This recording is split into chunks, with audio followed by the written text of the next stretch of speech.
Paranormal Dimensions is fortnightly on Mondays on the Paranormal UK Radio Network. Any opinions or comments made by any guest are their own, and they do not necessarily reflect any of the presenters or network's opinions. Welcome to the world of your own terrifying imagination.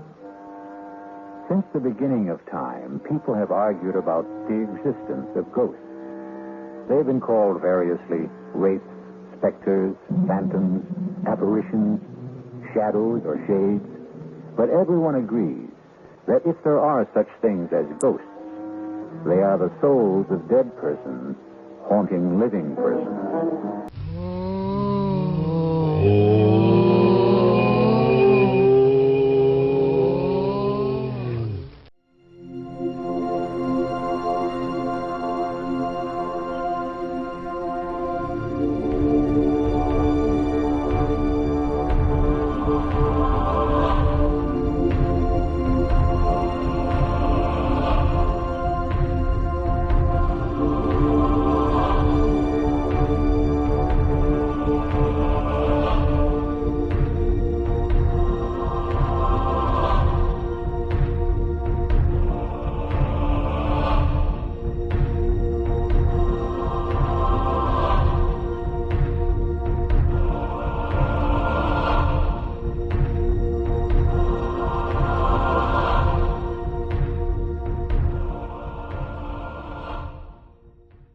Hello, this is Malcolm Robinson and you're listening to the Paranormal UK Radio Network, the UK's biggest paranormal network, and this is Paranormal Dimensions with David Young.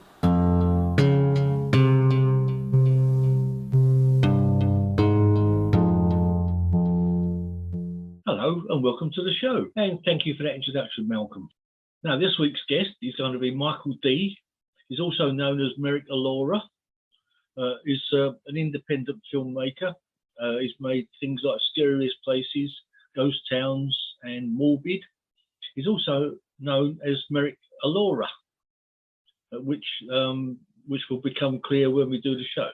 Now, as per usual, if you'd like to get in touch with me before we start the show, I'll give my email address out again.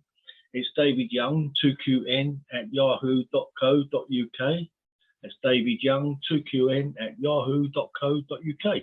Now, also, before I start this show, I'd like to play a track from another friend of mine. His name's Tony Moore. He's actually quite well known in the music business. He actually started out with a band called Iron Maiden, believe it or not. He was also in a band called Cutting Crew, and a famous track of theirs was I Just Died in Your Arms Tonight. Now, I know this is not a music show, but this particular track that Tony's brought out is doing quite well in the charts, in the Apple chart, download charts, and it's actually quite spiritual. It's never gonna say goodbye, and I think when you listen to it, you'll understand what I'm talking about. And it's a beautiful track. It really brings tears to your eyes, and of course, it kind of explains the fact that you never do say goodbye to lost, loved ones forever, basically. And I hope you enjoy listening to it because it's really beautiful. It's an unusual thing for me to do. And I know I've played a couple of other tracks before on here, but I think this really deserves a listen. And also, you'll be able to download it if you wish. Anyway, please give it a listen. It's Tony Moore, Never Gonna Say Goodbye.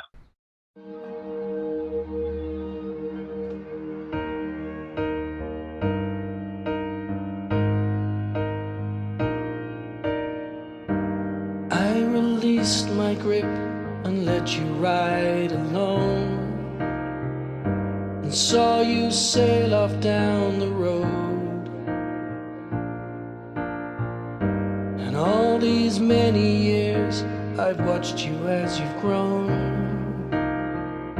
You made my heart so proud it glowed. But comes a time when we must all let go. Not gonna say goodbye, not even gonna try, 'cause you will always be in every memory. Not gonna say farewell, I think that you can tell The love is always there. You know it's everywhere. I'm never gonna say, I'm never gonna say, I'm never gonna say goodbye. And every now and then I close these tired eyes. I can see you run to me with a face that asks, did I do good? I tell no lies. Well, yes, you did wonderfully. There comes a time when we must all let go. Not gonna say goodbye, not even gonna try, 'cause you will always be in every memory. Not gonna say farewell, I think that you can tell the love is always there. You know it's everywhere. Not gonna say goodbye, not even gonna try, 'cause you will always be in every memory. Not gonna say farewell,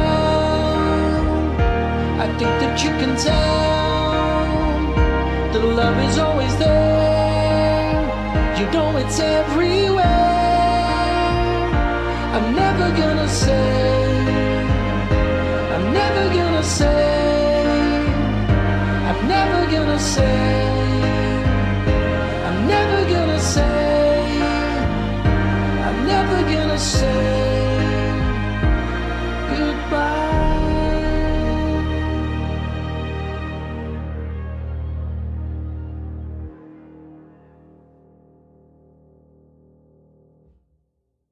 Okay, well, I hope you enjoyed that. That was Tony Moore, Never Gonna Say Goodbye. You can download it. Anyway, now for today's guest, it's Michael Dee. I'd like to introduce you to. And I'm sure it's going to be quite an entertaining little show. This will be a little bit different to what the shows I've done previously. Obviously, Michael's had his own experiences as well, and I hope you enjoy it. Hi, Michael. Welcome to the show. Hello, how are you? You all right? I'm absolutely fine. And maybe I should call you Merrick Alora.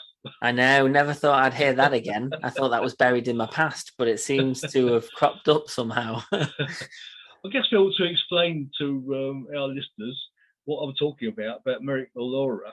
Unfortunately, we lost a fairly famous psychic named Derek Akora. Probably just over a year or so ago now, wasn't it? I'm not quite sure. Yeah, it was, I think it was just over a year. And your Merrick Alora was kind of a friendly Mickey take of him, wasn't it? Because he appeared on Most Haunted in the early days. And you met Derek yourself. I did, yeah. Many years ago, I met him. I think back 2014, and I tweeted him and basically met up, went to his show, watched his show, and just said, "Look, would you be up for doing this?" And he was like, "Yeah, let's do it." So it was completely improvised, and then we filmed when Merrick met Derek. I always wondered about that. Did you get his permission first to do it? So yeah. So I tweeted him, and he said, "Yeah, come and find me after the show, and we'll do some filming." And I was like, "What?" So we got the filming, and it was brilliant. It was incredible to actually meet him, because I grew up watching Most Haunted. I grew up watching those shows on a Thursday night on Living TV. So I do come from a fan's perspective of it all, and to have been able to have worked with him for that short tiny period of time in his life and my life, it was just really incredible. And I'm just very honored that he was up for a laugh and was willing to do that. I mean, unfortunately, I never got a chance to meet him, but I understand he was a very nice chap, easy to get along with and everything. And yeah, he was. I met him on 3 occasions, and every time I was there with him, he was just lovely, really kind. What you see is what you get. Typical Scouser, just a generally nice person. No kind of, big, massive horrible, nasty person behind what you see on the TV. It was just what you see is what you get. And as I understand it, he was actually a good, I don't know what to call it. I don't like a psychic medium. I don't really know how to title them sometimes. A good, a psychic medium. I understand he was good at it, but I think he might have been unfairly treated on Most Haunted, was he, at some point? I think, I mean, you know, I don't know what happened, because I just make a spoof of the show. I don't know what's gone on. But what I do know is that, you know, TV is a demanding beast. And I know that the pressure for a show like Most Haunted to constantly keep churning out activity, you can only, you know, imagine that there was pressures on both sides, both Derek and the show's side, to, you know, to obviously make sure the show came out with some good material. That's right. But again, I don't know that for certain. I don't know what went on, but I do believe that the show had good intentions, and I do believe that it was a show that started out in the right way. Absolutely. I think it's still going on the net somewhere. But, yeah, I think so. Yeah, most possibly. But I think you're right. I think he was probably under pressure to come up with results. I mean, you know, as well as I do, if you go on some of these ghost hunts and things are not always happening, are they? You know? No, and you can't always guarantee. I mean, I was at Chillingham Castle a couple of weeks ago. I was going to ask you about that. Yeah, a very haunted castle, and I was in the main bedroom where the episode of Most Haunted, where they actually went into the room where I was staying, and they found that there was a boy who had been buried in the brickwork of the building. Of the castle, sorry. And no, I didn't, on that evening, didn't feel or sense anything, but you know, it all depends on the company that you're with and the atmosphere. And you know, you might go back the next night and it's all kicking off, and then but the night you've gone, nothing's happening. So it's one of them. You can't predict a haunted location's going to give you everything you want to see and hear. Yeah, because I imagine, because he's sort of being given suggestions by people of names and sometimes incidents. And I guess in that particular occasion, he's probably got caught. Well, there's a TV production here, and I've got to come up with some sort of result. And I guess it was that little trap. But I would say that wasn't happening on every occasion. I would say that was just an unfortunate incident where he got kind of trapped into something. You know, I think so, and it's easily done. It's easily done. But you know, it's things like that really can tarnish your name when you are in that field, and so you have to be very careful. I mean, I'm not a medium myself, but you know, I can imagine, you know, a lot of that industry is based on trust, and you've just got to be very, very careful what you do when you are you know, in that world. Yeah, no, I do agree. So right, so we'll push that aside now. That was like an introduction into America Laura. Good stuff. So that was your. I think you did like a series, didn't you, with America Laura? Was it called Ghost Towns or something? Yeah. So we did. So scary. So off the back of when Merrick met Derek, we did a series of Scariest Places, which was based off Most Haunted. It was a spoof of Most Haunted. And that ran from about 2014 to 2015. And then from 2016 to the end of 2016, I did America Laura's Ghost Towns. But there's only ever 2 episodes of America Laura's Ghost Towns. And that was just to wrap up the series of Scariest Places, really, because, you know, we all just fell out. We all just stopped talking, you know, and it was a great shame, really, that happened. And you know, it's, if I could go back, would I have done things differently? Probably not. I think some things just happen for a reason, and it pushes you on to other things. You know, after Scariest Places and Merrick's Ghost Towns, I went on to filming Morbid, you know, a sitcom that I wrote when I was 19. So, you know, for me, I went on to do something that I really, really wanted to do, and I was in the right place in which to do it. So, you know, I don't have any regrets from that point of view. But yeah, I mean, you never want to leave a show where nobody's talking to each other. That's the last thing you want. But, you know, it happens. And, you know, sometimes you've just got to kind of go, well, do you know what? We all fell out and that's that. Just move on. You know, some of us have reconnected and some of us have kind of put the past behind us, but not all of us. And you've just got to find your peace with it, you know. And obviously this year we brought Scariest Places back as well. So that was very surreal to go 6 years on after the last episode in 2015 to then, you know, filming an episode in 2021. You know, that was absolutely crazy. I thought I'd finished with Merica Laura and Scariest Places, but I had one more in the bag. So it seems.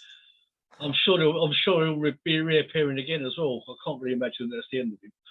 No, I think, you know, it's one of them. I think it will always be there now. I think it's something that's, you know, started me off in this, because obviously I have my own production company now, and I produce a lot of video content each year. You know, so to bring it back, it feels right for me, and you know, I enjoy doing it. That they are a lot of fun, and it does make you reminisce back to the old days when we all used to run home on a Thursday and watch all these paranormal shows on TV. So, you know, it's just that kind of, it's a bit of, you know, gentle laughter, and a chance for people to reminisce and think of the good old days. Yeah. I mean, was it kind of like a clash of personalities where you fell out, or was it on kind of a pressure of the production? Was it different ideas that people? I think if I can only give my side of things. So there is always two sides of a situation, but I can only give my side. And to be honest, I don't think anywhere in any interview I've ever been asked what happened, but I'll try and be as neutral as I can. My apologies. No, it's fine. It was going to come out at some point, but my understanding of what happened was, as a filmmaker, I did the writing, I did the filming, I did the editing, I did the organising, I did the driving. So I had a lot on my plate as the producer, director, actor, because don't forget I was playing Merrick as well in it. Yeah. So there was a lot for me to do. Pressure. Yeah. There was a lot of pressure, and these episodes were filmed in one full day. I had to interview all the people before, like when we did Derby Jail. I had to interview Richard Felix. We then, had to kind of, because we improvised the walk around and the night vision because we felt that it had to be improvised for it to feel natural. And, so although we knew what we were doing, there was still an element of, we're improvising this and we're going with it. So it was just a lot of pressure, because obviously some locations we only had for a day. I know that Derby, we had to go back the next week to get the shots because we just ran out of time, and we were there for 10 hours. But we had lots of paranormal stuff kicking off as well. There was lots of things banging, tapping, scratching, doors banging and everything. It just was kicking off. Did not want us there. One of the most active places I've ever been in my whole entire life is Derby Jail. Yeah. And without fail, every time you went, you'd hear or feel or smell or see something. But yeah, so from that point of view, I had a lot on my shoulders. And towards the end, so we had filmed Warwick Tudor House, which was the last ever episode, and we kind of were filming Warwick Tudor House, and then the following week we were going over to film Tuckby Castle. And we filmed half an episode of Tuckby Castle 6 years ago, but it never got released because we never finished off the episode because we all just hated each other on that day. Yeah. None of us spoke. Yeah. We were all in little cliques. Like we were all spaced out across the castle. No one was talking. And when we did have to come together, you could feel like hostility between everyone. It's an absolute shame because my understanding was this. I basically, we'd been there from about 12 o'clock, I think. And we got to about 5 o'clock where we would normally stop for food. And I said, look, if you're all going to kick off and start arguing and that, what's the point in making a comedy if we can't even get on? True, yeah. And that was all I said, really. And I think it just broke down after I said that. And then it was like, right, do you know what? I've had enough. I've done enough filming, enough driving, enough editing, enough of all of this. I said, you know what? If no one can get on, we're not doing the rest of the episode. And we never did. And we never spoke again. It is an absolute shame. But, I I'm in the process of securing Tutbury again. I have spoken to Leslie and I've spoken to Harriet, because I was doing some work at Tutbury Castle a couple of weeks ago for the firework display. And, you know, they said it would be okay for me to go back and get that episode filmed and just refilm it from start to finish. Yeah. So from a personal point of view, I think that's probably the last thing in my kind of chest of emotions that I could do with kind of getting that episode across the line. Yeah. At least you can close the book on it, can't you? 100%. Yeah. I mean, like I say, you know, myself and Simon reconnected. We never spoke for 3 years. And it was very hostile when we stopped talking. And it was horrible, because many times I reached out and said, why are we even falling out? And at the time he didn't want to know. Rightly so. He's got a choice to act how he wants to act. But, you know, thankfully I can look back at it now and know that we've all, well, most of us have reconnected and we're civil. So that's all you can kind of hope for, really, is just, you know, hope that everyone else comes around eventually. Time does heal, and hopefully everyone will come around. What the hell went wrong? You know. I don't think, because when I first met you, I was down at the Barns, wasn't I? Down in, was it Essex? Yeah, didn't I? I think I might have met you briefly at the Nottingham Halls of Gallows of Justice. You did, but I did spend more time with you at the Barns, those medieval barns. With, was it Paraforce? The Paraforce, yeah, lovely venue. Oh, amazing venue. And, you know, so I knew at that point, I think it was still quite fresh in everyone's minds that, you know, the show had ended and we weren't doing any more. And it was a great shame, really, because each episode used to get between 5,000 and 8,000 viewers. It was brilliant. You know, it did really well. And that was way before I was even asked to do a show like this as well. I'd never even thought about doing a radio show myself. So it's just weird. But it's interesting, though, isn't it? I've had you on my list to come on the show for some time. It's just thank you. Getting around to it.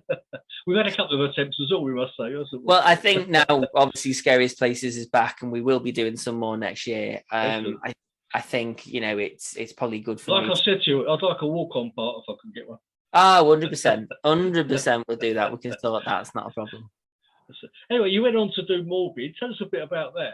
How did that kick off?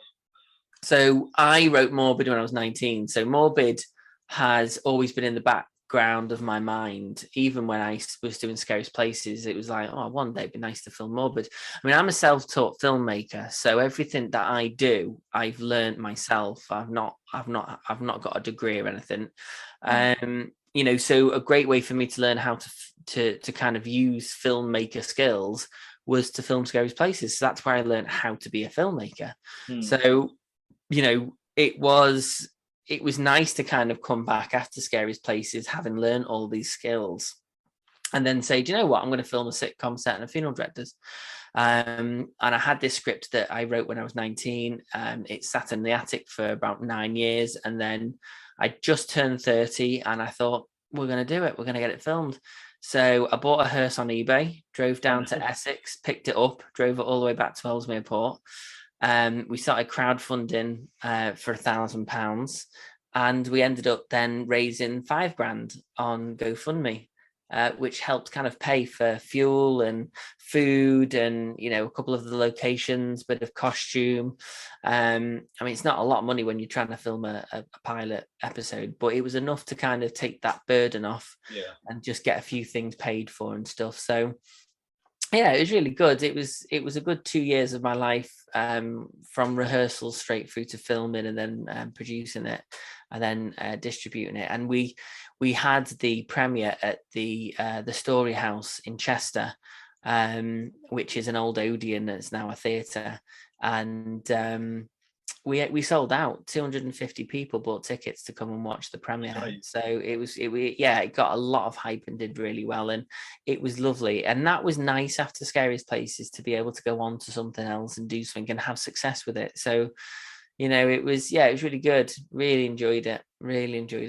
it's the sort of thing that shouldn't be funny, I guess, bit of funeral directors, but you can actually see a comical element that could be, could turn into something funny. I mean, do you know what everyone says to me? Why do you film paranormal stuff, and why do you always film about dead people? And I'm like, do you know what? I didn't fall into this. It just seems to that theme has just stuck now.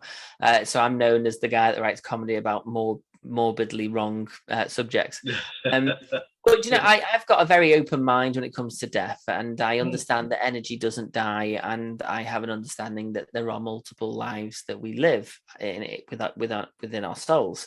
So I do believe that we do come back in some form, and I do believe that we should embrace this life and we should embrace death. But not everyone's that open-minded. And I think we have a big problem in this country where we don't talk about death. It's a big thing where we don't talk about death. But, attitudes are changing. Attitudes are absolutely changing. I mean, it's quite funny, actually. I've been working with a crematorium company, and they own 11 sites across the UK. And that's through my professional side of the business, not my comedy stuff. And it's just funny how this theme is now running through my life, that I'm getting clients now that are either funeral directors or crematorium owners. And it's just very fun. I just seem to have fallen into this kind of universe, and I can't seem to get out of it. Yeah. I mean, you could put it on the same sort of lines as Dad's Army. I mean, that was made during a serious thing like the Second World War. And obviously it was hilarious. And you can put sort of morbid into the same sort of situation as that, can't you? But there must be funny things that happen in like things like that. You can always, look at Blackadder. It was the same thing there. Where that last scene where all the soldiers are coming out the trench. I mean, what a powerful scene! And it's a comedy, and so many people share that last scene on Remembrance Day. Because it's so poignant. So comedy is a great tool to actually open up really hard conversations that people don't want to have, and it's really good in that sense that you can break down those barriers through comedy, and make really good hard-hitting stuff that people are going to laugh and enjoy but remember the serious side of it. So I think comedy is a great way to showcase and talk about really hard subjects. It's excellent. You mentioned a bit about your castle experience a couple of weeks ago now, wasn't it? How did that? Was there a lot of occurrences, happenings there at Chillingham? Yeah. Unfortunately, not. No, well, actually, no. I tell a lie, and I'll have to send this over to you so that you can post it when the episode goes out. We got onto the roof of the castle, and we probably shouldn't have been on the roof of the castle because it did say do not go on the roof, and it was like 12 o'clock at night. You can't resist it, can you? You just can't. And when you've got access to a castle all to yourself, you're going to go on the roof, aren't you? Especially when you've had a drink. What's up there then? Yeah, exactly. Yeah. What could go wrong? Alcohol, people, and roof. So we there was about 5 of us, and we'd hired out the big room. So we were staying there the night, and we'd gone to the roof, and we heard that there was some northern lights that we could see. So we thought, okay, so we got a little tripod, and a couple of us were just kind of taking longer exposure shots on our mobile, which obviously we're probably not going to find anything with the mobile. But we gave it a go, and I said, we'll put it on a tripod, longer exposure, see what we can get.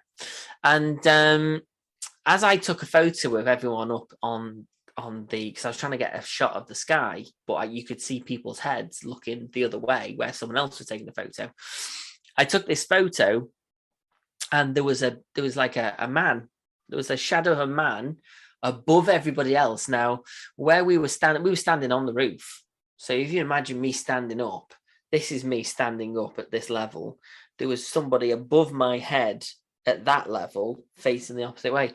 But what was interesting about it was when you look at the photo, you can see an outline of shoulders, neck, head, right? But what is interesting is around the sides, it's like it's forming. You can see like a mist swirling round the actual outlook of the person.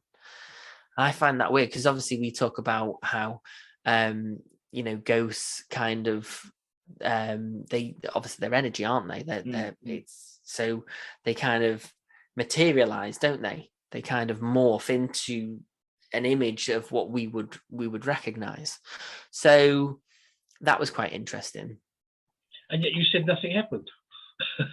Well, no, I thought, well, yeah, you say something happened, but, you know, at the same time, although I'd love to believe that at 100%, I don't know whether it was or wasn't. I don't know whether it was just someone was breathing and it's freezing cold and smoke came out the mouth. And it obviously wasn't a shadow or anything, was it? So it wasn't. I will have to. I'll have to send it to you, and when you post the radio, you'll have to put the link, the photo on. I'll send it to you on Facebook.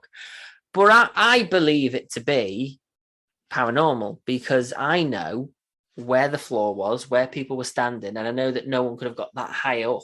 And it's only a half body. It only forms from about, you know, the chest up. So I believe it to be paranormal. But this is the problem with today's world. That, I mean, obviously, I'm a filmmaker. I could fake anything. So I'm the last person someone's going to believe. But I believe it to be true. And as long as I know that, it's one of them. No one else is going to believe it. But yeah, it's interesting. It is interesting. But apart from that, nothing really happened. Well, I have actually seen in Rendlesham Forest, I used to live near there, and a lot of forms that you see in the forest. Actually, you don't see them with your bare eyes, but when you take a photograph, you see these misty shapes in it. So maybe that was something that you actually saw with your naked eyes. Possibly. You know, yeah, possibly. Very similar types of things to what I've seen. They say you see spirits from the corner of your eye because it's the least sensitive or the most sensitive. But yeah, they say that you see things like at the side of your eyes more than you would if it was standing in front of you. Yeah, because the aspect of our vision, we can only see a little sort of slot, can't we? And everything goes on sort of way beyond that of our vision. It's exactly. Kind of. Well, do you believe in like dimensional things, like an interdimensional beings and things like that? I don't know too much about it, to be honest, but I'd like to believe in these time warps. I've read a few stories in Liverpool. There's a street just off Bold Street where you, at the right time of day or the right temperature, you get transported back into like the 1920s. Right. And then you come straight back out of it. And there was one reporting of someone going back to the 1800s and seeing loads of Victorians walking around. That would be interesting to kind of explore that a bit more. Whether that's another dimension or whether that is, because as we all know, cities like Liverpool, Manchester and Chester, you know, they've got quite a lot of sandstone because obviously that's what the original trade would have been. I know Cheshire has got a lot of sandstone. So it's one of them, isn't it? It's sandstone. If you've ever followed Richard Felix's stone tape theory. Yeah, he's been on the show actually about a year ago. Oh, really? Yeah. Listen to his stone tape theory because it's absolutely amazing.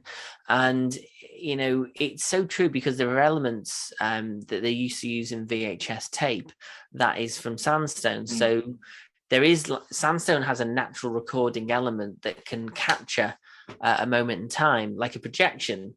So like Tutbury Castle has Mary Queen of Scots. Is she an active spirit or is she just a projection of a time that's been captured and it replays it? That's like the headless horseman, because obviously landscapes change over hundreds of years.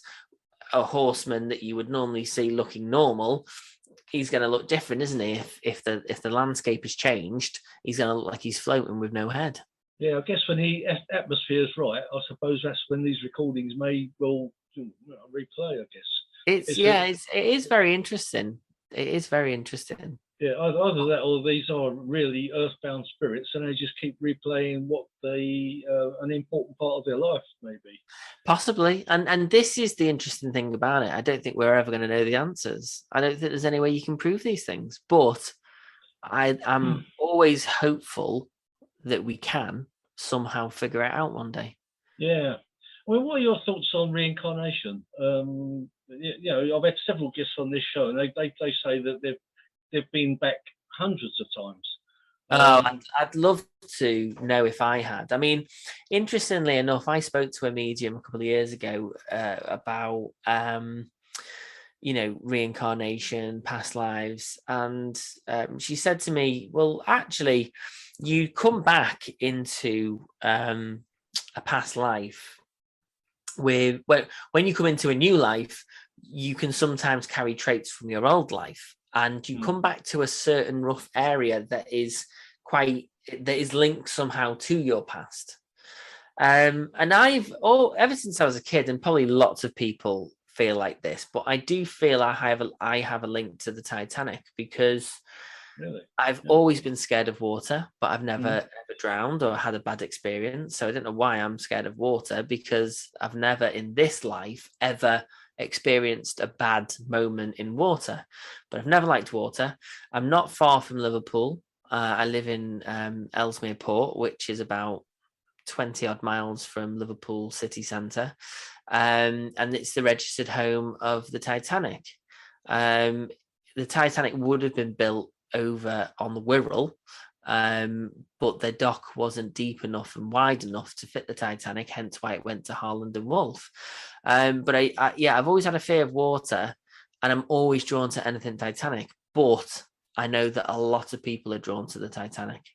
So, but again, it's funny, as I've got older, I'm always trying to justify my thought and what I'm saying to sound like I'm being skeptical. I'm just trying to be realistic, because although I want to believe, you have to, any good investigator has to kind of try and rule it out before they can go, well, maybe it could be this. Yeah, sure, absolutely. I mean, you and I share that, actually. I'm not actually scared of water, but I'm not a big fan of it. I mean, I've had dreams in the past about drowning and stuff like that, and so we can go in water, but I can't.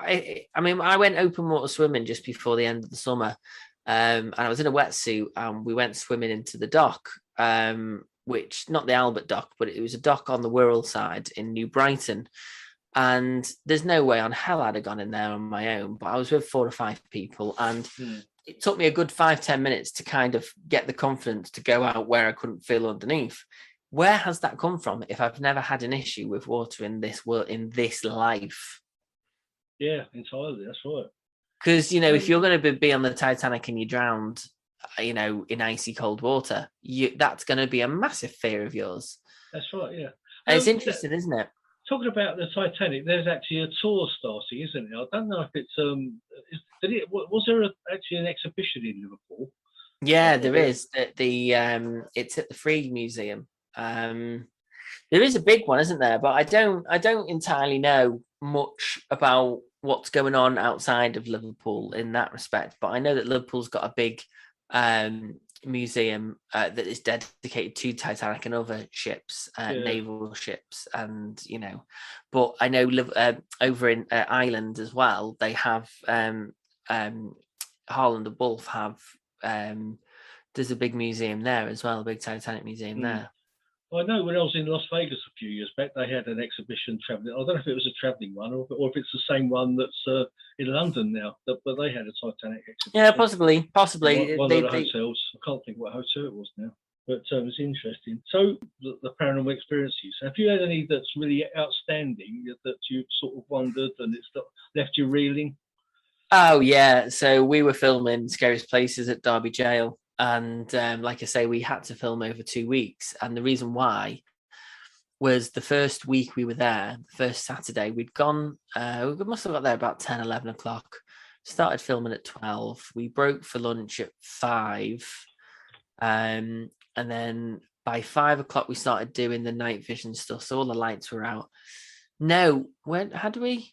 No, I don't think we'd done a night, but we'd done some of the interview scenes still. So the bits with Annette Peeled in and all the intro bits. And there's a lot of banging under the floor, under the cobblestone of the floor. You could put your hand on the floor and you could feel the vibration, and you could say, really? Tap yes, tap once for yes, twice for no, and it would reply and it would have a conversation with you. Oh. And that was happening, and every time we filmed, it was going like, and I was like, can you stop that? And it was going, and I'm like, no, seriously, can you stop? And it went, and it did that all day, and it got louder and louder. And because obviously we weren't filming a paranormal show, we were filming a spoof show of a paranormal show. So obviously the spirits are like, what's going on here? What's this all about? So well, they probably thought it was very funny too. They probably did. But what really scared me David, was the fact that, so we'd finished filming, and it was getting aggressive. It was getting aggressive to the point where we had to stop filming, let the place cool down, and we went back the week after. I remember that night, it was 10 o'clock at night, and we were hoping to stay over the night, get loads of filming done. But the atmosphere was like, you get out now, out. And I've never packed up so quick in all my life. So that happened, but then it escalated because we were driving home. It must have been about 10, 11, it was about 11, 12 o'clock at night when we actually got back from Derby, and turned the engine off to drop Kev, who played Dick Feelit, and Pete, who played Carl. And we turned the engine off, and you could hear. And I went, no way. I said, "Is that you?" I said, "Is that you from the jail?" And it went, and that was underneath the car. That followed me for 6 months. I remember being at the top of Snowdon. I'd gone walking up Snowdon, and it was a snowy day, and I'd gone up with Simon Healy, and I remember Simon said, "Can you hear it?" And I went, "Yeah," and it was. No. In the rock at the top of Snowdon. You could put your hand on the rock, you could feel it vibrating. Oh, that is scary. Yeah. And I could remember that the top of my back, it felt like there was a hook in the top of my spine. And so I had to go back to Derby to get whatever it was out of me. And we had to go to Vernon Gate, which is across the road from Derby Jail. Went there, and they had to basically shut my chakras down. And whatever it was that was attached to me for 6 months, I could feel it when it came out. My whole spine shook. I'll never forget that feeling, but it felt like, sticky tape coming off the back of your back. It was the strangest thing. And since that day, so that was what, 7 years ago. Never once seen a ghost since, apart from that photo at Chillingham Castle. That's probably the first thing I've seen in 6 years. Oh, right. But I left the paranormal after Scariest Places, and I shut down from everything, left all the groups, didn't really get involved with anything paranormal. And then now I've stupidly walked right back into it. Well, did it put you off that much then? Wasn't the spirit that put me off. It was just the arguing between the Scariest Places. Right. That had put me off. That I just had enough of it all, Yeah, I don't know what it is. I've spoken about this before. You do get some. I don't know why it happens. You do get disagreements with paranormal groups. That I don't know if jealousy comes into. 100%. 100%. It's egos. It's egos is what it is, and. At the end of the day, I've always stood by my decisions as a director and a writer. And I think towards the end, what it stemmed down to with Scariest Places was the fact that, certain members wanted their characters to have bigger parts. And it's like, well, that's not really how the show works. People watch the show for Merrick being absolutely crazy. I said, that's not my design. That's just the way we're trying to spoof the show to kind of make it like the real show. And then ideas of trying to turn it into like an X-Files type show, and I'm like, that's not what we're here to do. If we want to do an X-Files show, we'll go and do a different project. But don't try and ruin what we've got here, because what we're doing here is working. We had 6,000 to 8,000 people watching per episode. I'm not going to go and drastically change the whole feel of the show. So anyway, we just all split off. They went off and did their film. I went off and did Ghost Towns and wrapped up the story, and that was book closed. And then obviously 2001 pandemic happens, and it's like, oh, let's bring Scariest Places back. Yeah, don't mention the pandemic. Yeah, I try not to. So what happened to that hearse that you bought? Did you manage to? Well, I bought the hearse for filming, and then just before we went into 2 years of craziness, I just didn't. I was paying about £80 a month in tax and storage, and I had to take it out for fuel and insurance and all that. So it was costing me just under £100 a month just to keep the hearse. And I thought, when are we going to be filming another episode? I can't just let this vehicle just sit here and not do anything. So it just naturally got to the point where it's like, yeah, this is costing me money. I need to get rid of it. And then I sold it for about 1,800. And I think I only bought it for 2,100. So I didn't lose too much on it really. And I had it for about 2 years.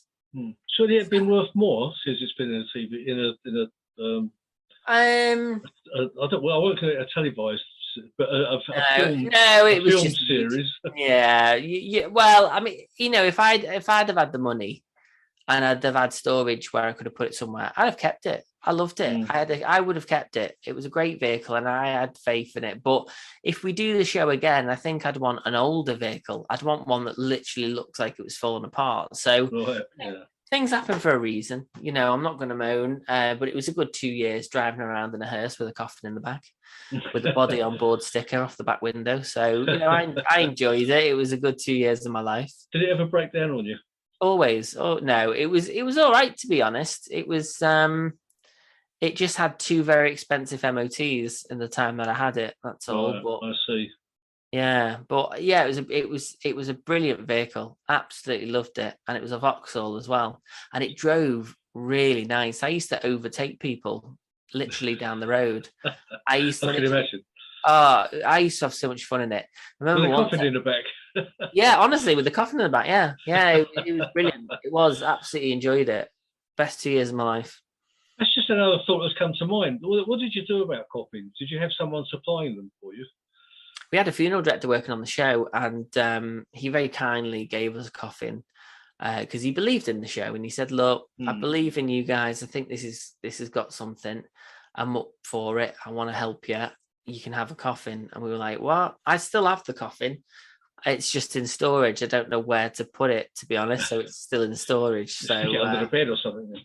I'm gonna have to do something. I don't think, considering my mum was in hospital last week, I don't think she wants it here at the moment. So I'll keep it in storage for now. But yeah, so it's just in storage. Have you got any favourite famous cases that you know about or you researched about?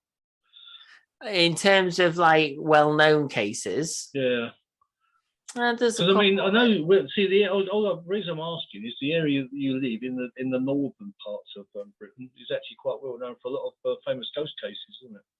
Yeah, there's quite a lot. There's a couple of ghost stories in Ellesmere Port. I mean, there's a lot in Liverpool. You've got a lot of ghost walks as well in Liverpool. I mean, you do have in major cities, but I don't know, to be honest. I don't really know much about my local ghost history, and I think you've kicked me up the bottom to actually do something about that. Well, do you know, I mean, I'm just thinking here now. I mean, I do know some ghost stories, but trying to think at the top of my head, I know a lot of ghost stories from when we've gone to investigate in haunted locations for scariest places, and I've been told ghost stories, but now I don't really know anything of local history. I mean, the RAF base where we used to keep the hearse, that was very haunted, and that had a lot of pilots from World War I and World War II there. So yeah, but I don't know of any paranormal stories that are famous of my local area, and I think that's 100% what I'm going to do. I think that would be a good idea. The Nottingham Galleries of Justice is quite an amazing place. I mean, when I saw you, when I briefly met you there.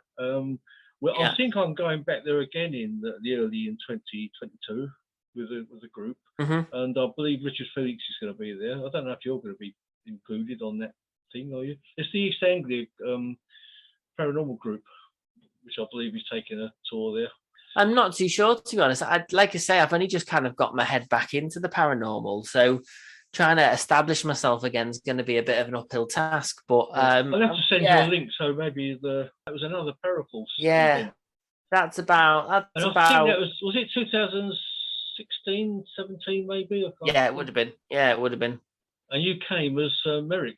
I did. I think I was the guy doing the raffle at one point as Merrick. You were, and you did the presentation as well, the awards. That was the one. Yeah, that's the one. Yeah. I'm not quite sure what's happened to Paranormal. So I think it seems to have disintegrated. I haven't heard of any other paranormal. Yeah, it's a shame, really, isn't it? Because that was really good, and everyone seemed to enjoy it. So I don't know anyone from the paranormal really at the moment, because when I came out of it, well, I know you.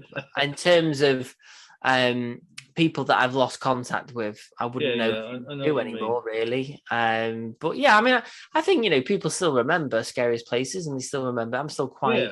And I'm sure people know and remember you. You haven't really disappeared off the scene. You might take a break from it sometimes.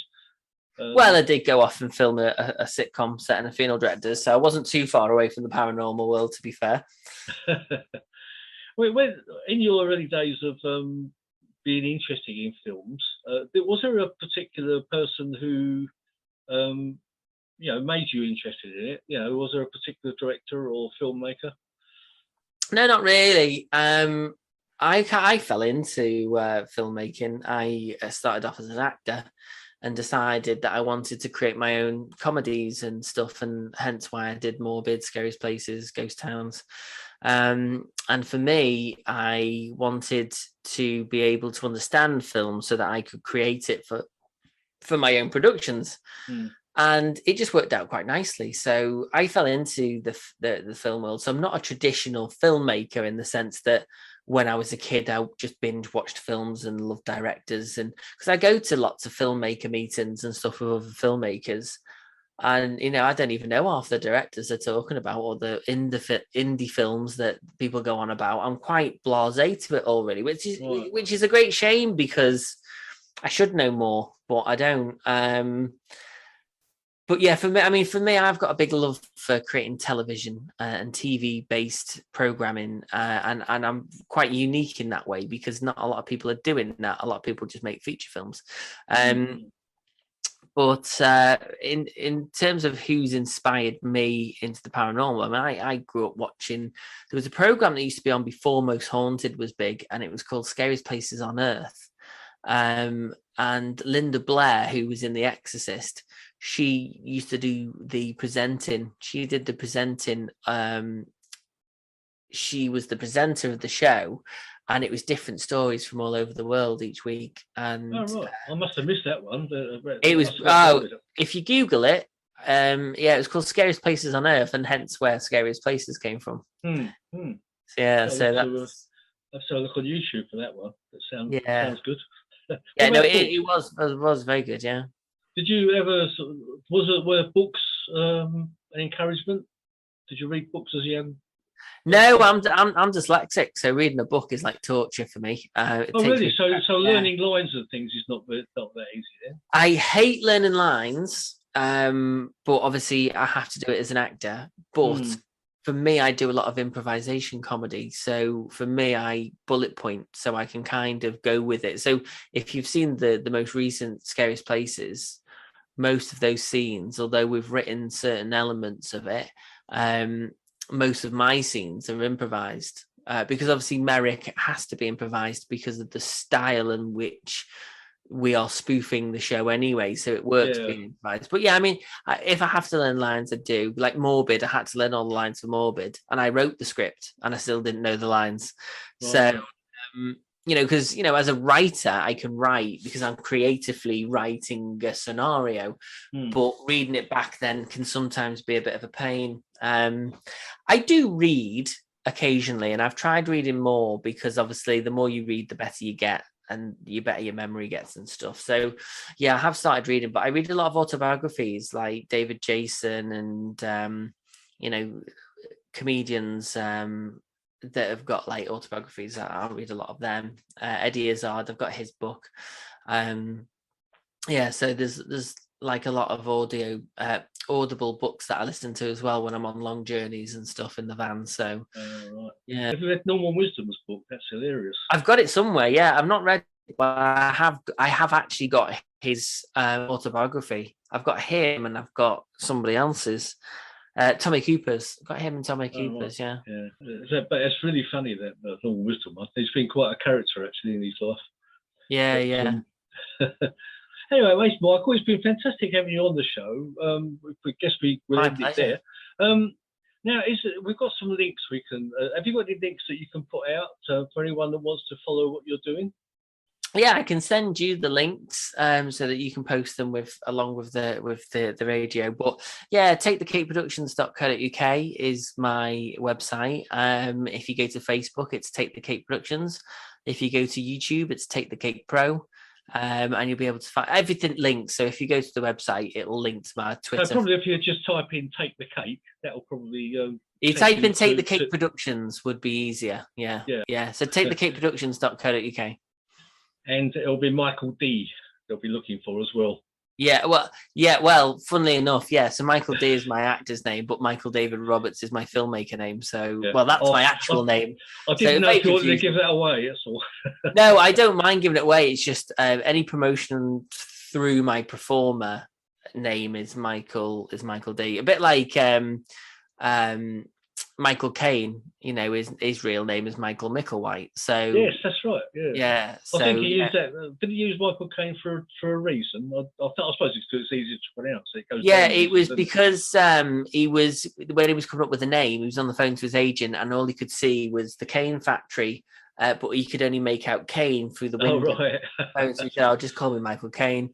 Whereas I'm Michael Dee because Michael David Roberts is my name. Yeah. But Michael Dee, spelled D-E-E, links to Chester, River Dee, and I live literally not far from the River Dee. So it's yes, that's where my actor's name comes from. But yeah, anything that promotes me as an actor is Michael Dee, but my actual name is Michael David Roberts. Very confusing. I mean, I think we can see why John Wayne changed his name from Marion Morrison. Oh, obviously, 100%. Yeah, 100%. Yeah. But on that note, I think we'll leave it there. Yeah, I think that's probably a great place to leave it. Yeah. Get myself into trouble. Anyway, Mark, it's been great to sit back talking to you. I hope to get to see you at some point. Yes, I'm sure you will. Don't forget me for that little walk-on part. Mate, I'll give you a talkie part if you want. Free. You can have a talkie part. I'll give you a talkie part. Yeah, drop me a line and I'll try and do a talkie part as well. But we'll have to find out where you're Essex, aren't you? I'm Essex. Yeah, anytime you're down this way, please come in for a coffee. Yeah, I've got my camper van, so yeah, we'll sort something out because if we can do a Scariest Places down that way, it would make sense to pop in and we'll sort something. Yeah, 100%. There's some great areas around here. Yeah, I can imagine. So I live on Canby Island now. I was living in Suffolk near Edison Forest, but Canby Island now, which is on the way to Southend. So right. Well, I'm actually down Brighton way soon at some point, which is probably nowhere near, but I'm heading down that way. I've got to do some filming down in Brighton, but I could always swing by on the way back. Yeah, always welcome. Michael, come in for coffee. In fact, even more, come in for dinner, even better. Well, do that, and I'll sleep outside in your van on your drive. Yeah, I'll take you out for dinner. We've got some nice pubs and things. Yeah, no, we'll definitely do it. Let's get Christmas out the way, and then we'll sort it. Yeah. Anyway, right. Yeah, thanks, Michael, and see you again soon. And take care of yourself, and take care of your mum. No worries. Best wishes. Yeah, definitely, will do. Thank you. Right. Much appreciated. David, an absolute pleasure. Hopefully see you in the new year. Cheers, mate. Take care of yourself. See you later. Bye. Bye-bye. Bye-bye. Bye-bye. There we are. I hope you enjoyed that. That was Michael Dee, and you've been listening to Paranormal Dimensions on the Paranormal UK Radio Network. Hope you'll join me again in 2 weeks' time with another amazing guest. Thank you. Bye-bye. Okay, we're now in the condensed cells, so Merrick, could you ask Peter, are you picking up with anybody or anything? Sure. Okay. Okay, God bless Peter, yes. Oh, I can ask. There's no easy way to say this, guys, but Peter's actually on strike. On strike? Yeah, he's on strike. How can a spirit go on strike? Well, basically, Peter's telling me is that he's noticed he's not in the credits to the show. And he's not happy. He says he's a very valuable member of the show and he deserves to be credited for the work that he does. He wants Carl? Can we put him on the credits at the end? Yeah, all right. Yeah, boss. Okay, go ahead. Sorry, Peter, you can be on the credits. Okay, God bless Peter, yeah. And also he wants paying because he's noticed he's not getting paid either. So he wants paying? Yeah. You're having a laugh. If you pay what you pay me into my account, I'll make sure that he gets it.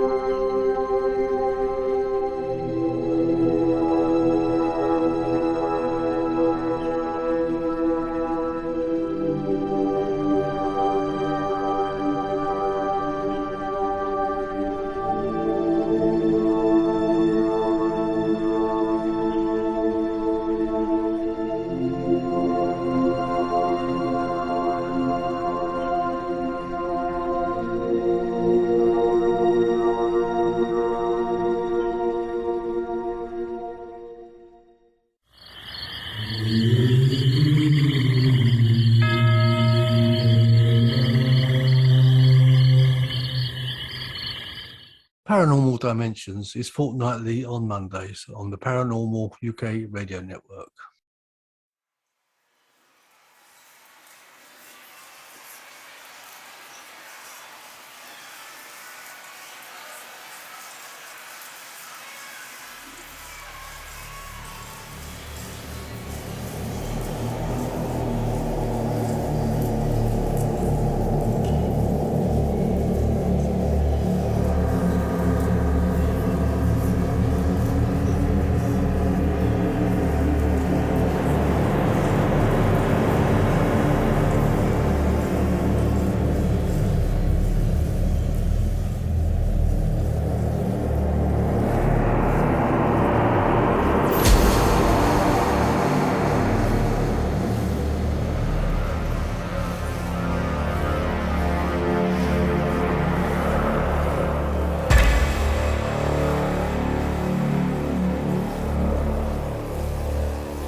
They're laughing at you. They're not laughing with you. Fine. I remember my daughter Kerry saying to me, you know, Dad, one day I'm going to be able to walk down Union Street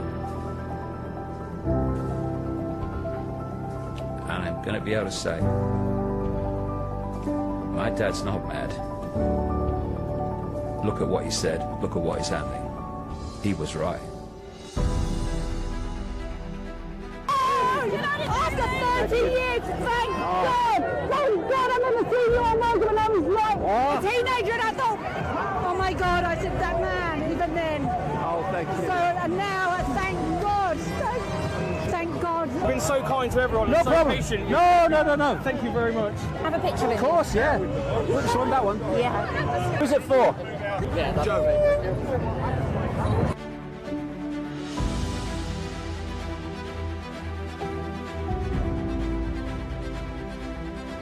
Hey! Oh, my hero! Oh, you're mine. Hey! Brilliant work you're doing. Thank you. Excellent. Oh, it's all yours. Thank you. We love you. Can we get a selfie? Go on, You're then. so amazing. Go on then. Oh, well Thank done. you. We love you.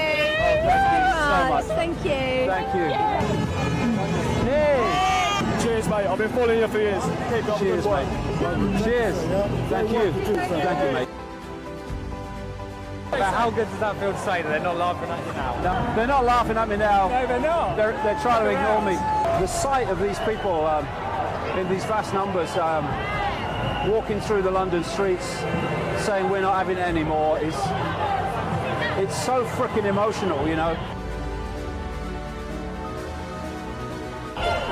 You know, I've done some things in my life, but you know, this is an incredible day for me to have seen all those years ago, those decades ago, where no one wanted to know and everything you said was crazy, and now you see the world waking up on this scale.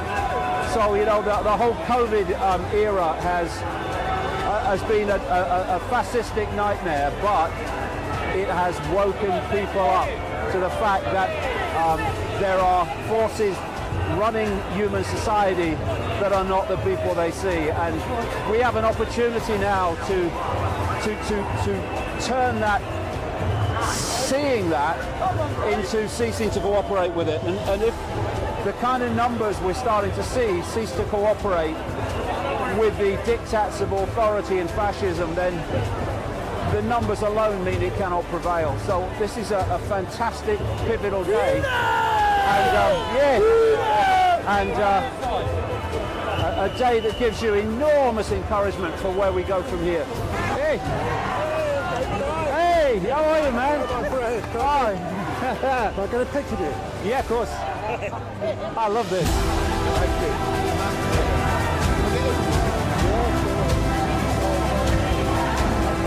How the police should be.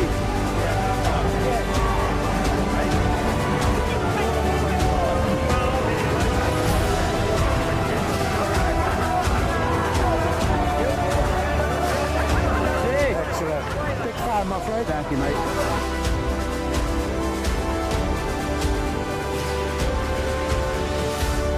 I say wait and see.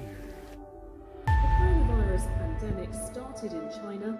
Oxygen, medical supplies and hospital staff have One of the 5 vaccines in research. Stage 1, you create a problem. It could be a manufactured virus. You want a reaction, and you want them to either say, do something, or you want them to accept what the authorities suggest must be done. So one of the agendas is to massively cull the population. They want to reduce the numbers.